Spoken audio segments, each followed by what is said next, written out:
Howdy folks, how's it going and good morning? Yep, can you guess what I'm driving from the seatbelts and the beige interior? I don't have many cars with beige interiors, I think. And you can tell by the dimensions, it ain't something very, very big. Nope, it's the Kancil 850, which you haven't seen in a very, very long time. But yes, the car has been around. It's been mostly a runaround for the neighborhood. Because on the last drive, on the last long distance drive where I actually brought it back from Negeri Sembilan, I felt very, very vulnerable on the highway. And guess what? Guess where I am now? I'm on the highway. Yep, I'm actually taking this car back to Negeri Sembilan for somebody else to use for a while. It's perfectly road legal. It's got a new battery. It's been serviced. Aircon's been serviced. The aircon is cold. Somebody was mentioning that the Kancil 850 aircon is not very good. I have to disagree because I'm experiencing it right now, and it's brilliant.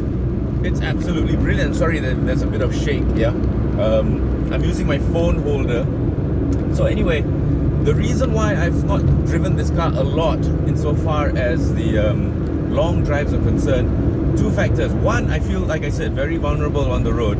This car can do about 140. I've done 140 on this car. I don't recommend it. I really don't. It's very light, and you do feel like it's not very stable. It's not meant to do that. It's running on 12-inch steel wheels, folks. 12-inch. I don't even know if you can still find 12-inch tires or not, but the tires on this car are still good. They've been changed before back in Negeri Sembilan. Maybe in smaller towns, it is actually easier to find tires for smaller cars.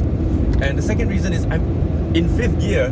The gear knob actually bashes into my leg, so I'm not very, very comfortable in this car as far as long distance drives are concerned. But for short hops, like around the neighborhood, perfect.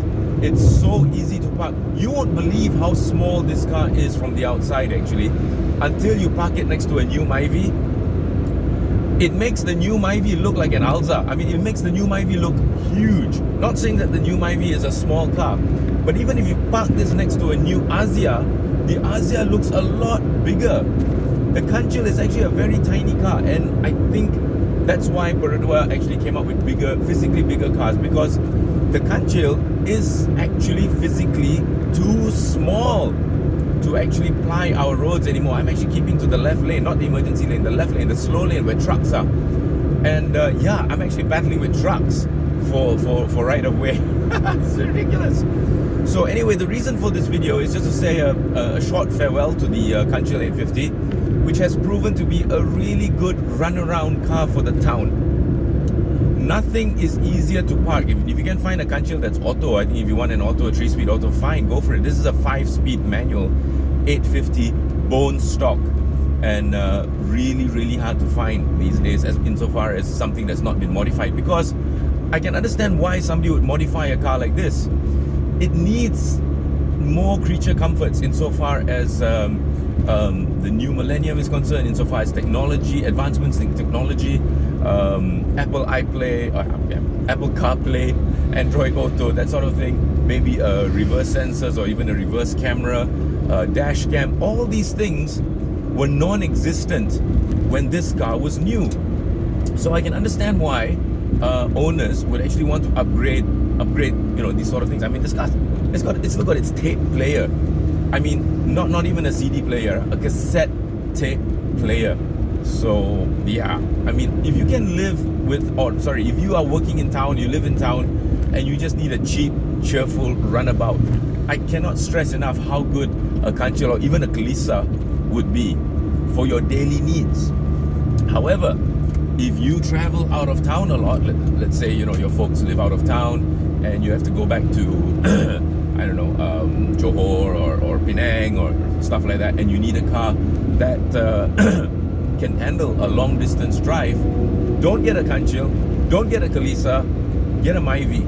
Seriously, because the Myvi is the best in between. Talking about the budget conscious, it's the best in between insofar as a daily runabout for the city is concerned, and the occasional out of town drive. Of course, I'm looking at just local, yeah, Proton Saga, stuff like that. But there are also other options from Japan. You can get a Honda City. These are all perfectly good runaround cars for the city. as well as the occasional out of town drive.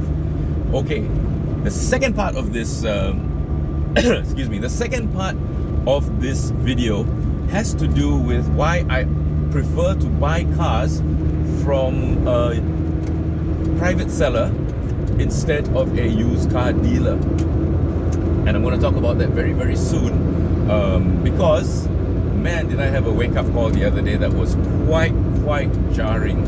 And you're gonna want to stay tuned for that story, because it's like for educational purposes and just for me to rant. Okay, so that one's coming soon in part 2. Take care, y'all. I'll talk to y'all soon. Bye.